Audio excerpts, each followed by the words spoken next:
Bismillahirrahmanirrahim. Assalamualaikum warahmatullahi wabarakatuh. Alhamdulillahi rabbil alamin. Wassalatu wassalamu ala asyrafil anbiya'i wal mursalin wa ala alihi wa sahbihi ajma'in, amma ba'd.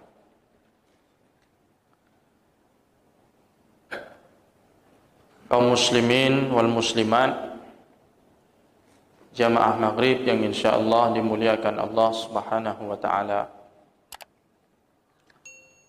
Insyaallah pada malam yang mulia ini kita akan kembali melanjutkan kajian sirah masih terkait dengan syama'il Nabi sallallahu alaihi wasallam, sifat, kepribadian dan karakteristik baginda Rasulullah sallallahu alaihi wasallam yang diriwayatkan dari para sahabat-sahabat yang mulia, terhimpun dalam sebuah kitab Asy-Syama'il karya Al-Imam At-Tirmidzi rahimahullah. Kemudian disyarah kitab itu oleh Syekh Abdul Razzaq hafizahullah ta'ala. Kita sudah sampai pada pembahasan mengenai rambut Rasulullah sallallahu alaihi wasallam.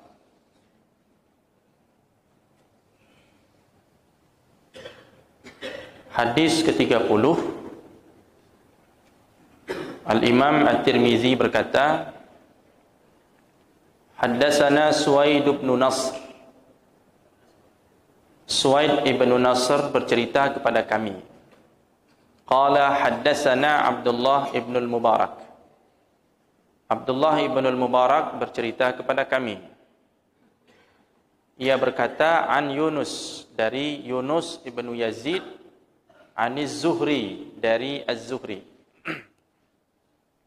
Zuhri berkata, haddatsana Ubaidullah ibnu Abdullah ibni Utbah.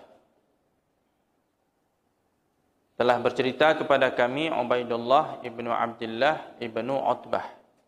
An ibni Abbas, dari Ibnu Abbas radhiyallahu anhuma. Jadi sumber berita ini adalah Abdullah ibnu Abbas radhiyallahu anhuma. Beliau adalah sepupu Rasulullah sallallahu alaihi wasallam. Hubungannya dekat, ini termasuk ahlu bait Rasulullah karena beliau ini anak dari Abbas, paman Nabi, dari keturunan Bani Hashim, jadi termasuk ahli bait. Kalau disebut ahli bait bukan Ali Fatimah saja, Abdullah bin Abbas pun ahlul bait. Haram mereka menerima zakat dan mereka mendapat khumus. Khumusul khumus, seperlima harta rampasan perang. Tidak boleh terima zakat tapi mendapat khumus.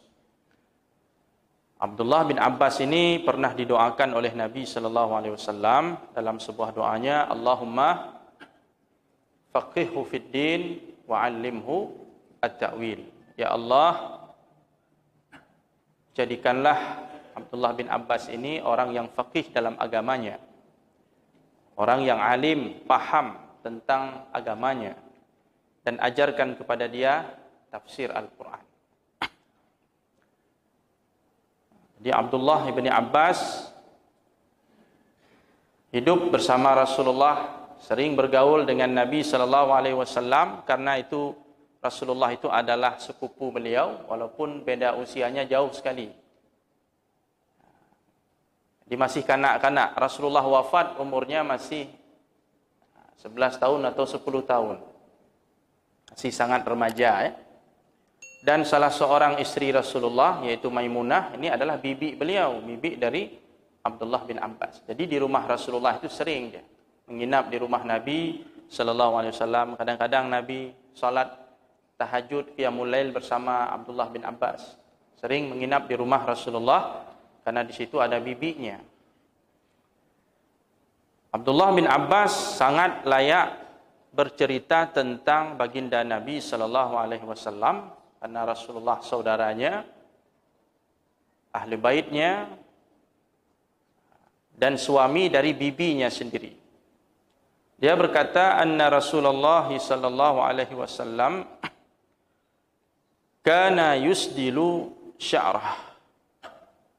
Rasulullah sallallahu alaihi wasallam pernah menggeraikan rambutnya, maksudnya membiarkan rambutnya terurai ke belakang. Dipanjang rambut Nabi sallallahu alaihi wasallam, terurai. Pernah seperti itu.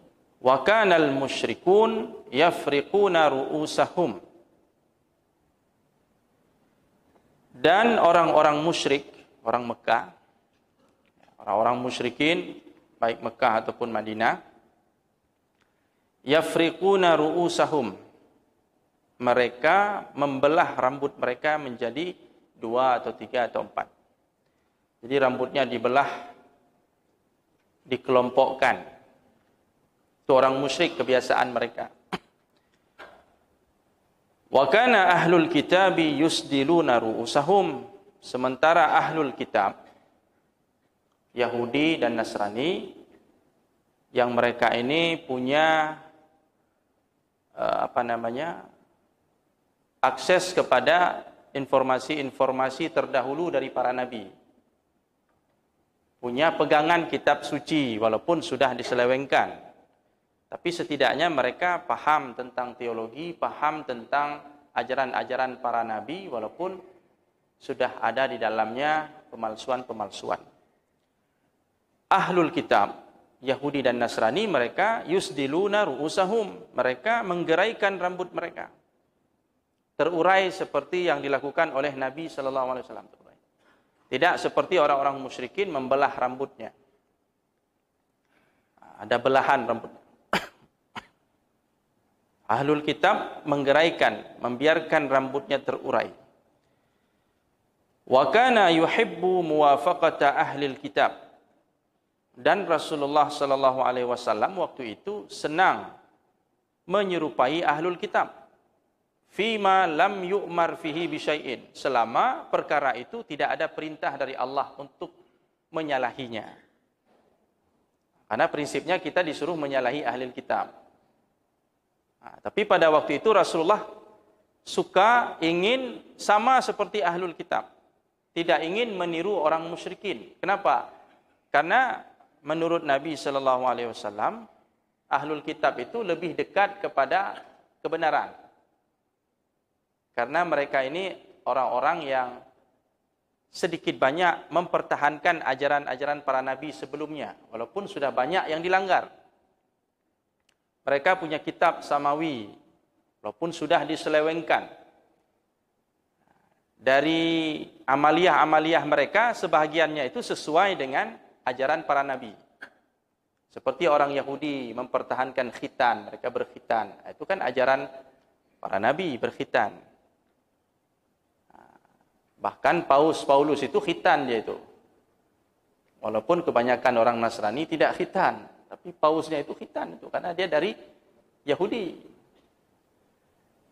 Misalnya orang Yahudi tidak makan babi, itu kan ajaran dari para nabi juga.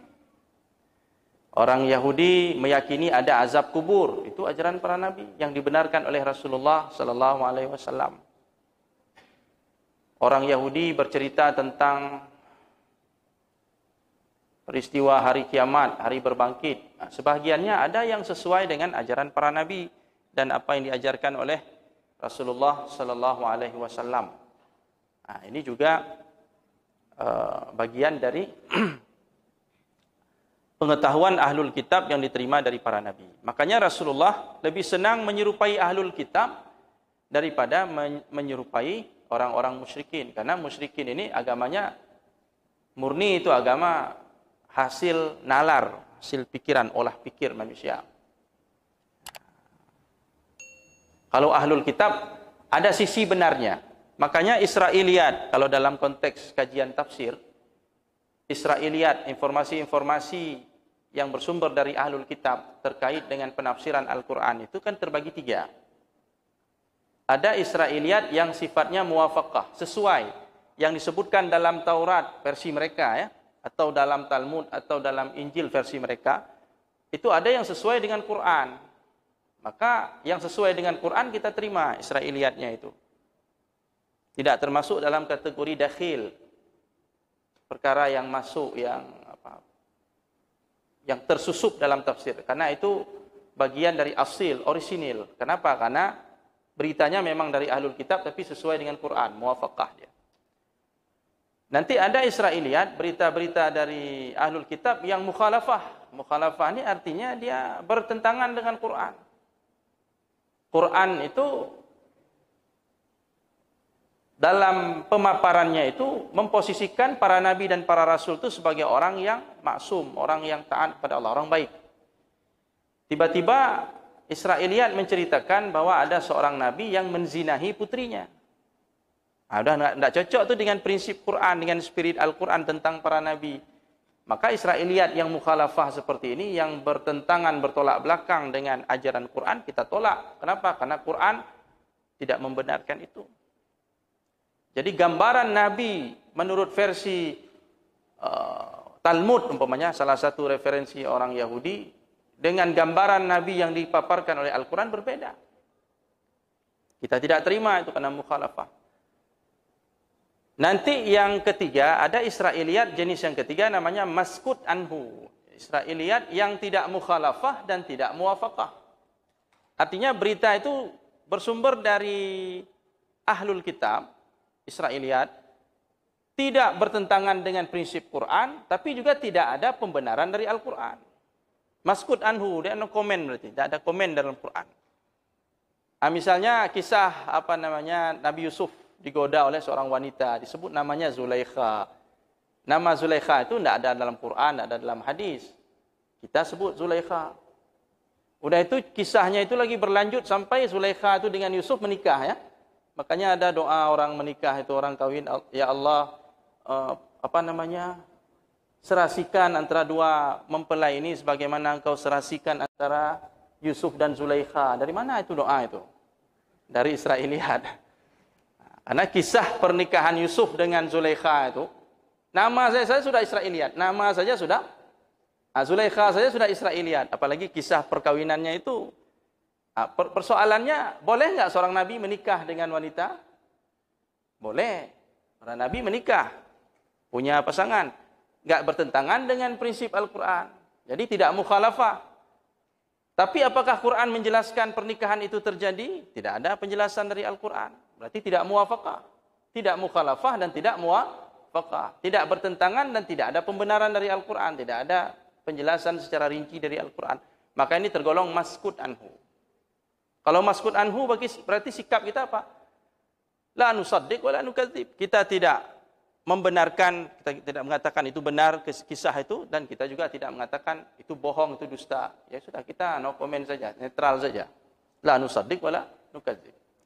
Kalau dalam tafsir termasuk dalam dakhil itu. Dakhil itu artinya sesuatu yang masuk, tersusup dalam tafsir. Bukan sesuatu yang asil, yang orisinil. Kalau yang orisinil dalam tafsir Al-Quran itu, pertama, Quran ditafsirkan dengan Quran, itu orisinil, itu asil. Kemudian Quran ditafsirkan dengan hadis Nabi yang sahih, atau hasan, atau hadis makbul, itu asil, bukan dakhil. Tapi kalau Quran ditafsirkan dengan hadis dhaif, sangat lemah, atau hadis maudhu', hadis palsu, maka itu masuk dalam kategori dakhil. Dakhil itu sesuatu yang masuk, yang bukan bagian dari dia. Nah, jadi sebaiknya kita menafsirkan Quran itu, dan seharusnya menafsirkan Quran itu dengan asil, dengan informasi yang asil, bukan dengan ad-dakhil. Hadirin yang dirahmati Allah Subhanahu wa taala. Jadi dalam kisah ini, pada awalnya Nabi sallallahu alaihi wasallam suka menyerupai ahlul kitab. Khusus pada perkara-perkara yang tidak ada perintah dari Allah. Misalnya tidak ada perintah dari Allah untuk menyalahi ahlul kitab. Tapi kalau ada perintah jangan sama dengan ahlul kitab, maka Nabi tidak akan menyamai mereka. Kemudian apa? Ada kelanjutan dari hadis ini, summa faraqa Rasulullah sallallahu alaihi wasallam ra'sahu. kemudian Rasulullah sallallahu alaihi wasallam membelah rambutnya. Jadi pertama Nabi ikut seperti ahlul kitab, kemudian Nabi mengikut seperti orang-orang musyrikin. Bukan karena musyrikinnya, tapi karena tradisi ataupun cara merawat rambut ala orang-orang Mekah pada waktu itu.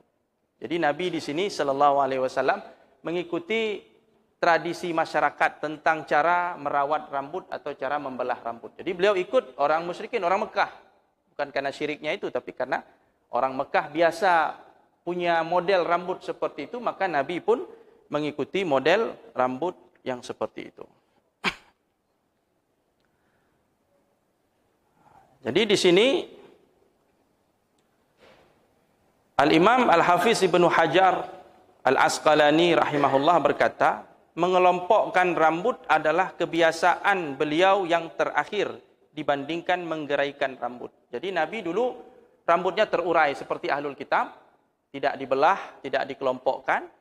Baru kemudian setelah itu Nabi membelahnya dan sampai akhir hayat Nabi sallallahu alaihi wasallam melakukan itu.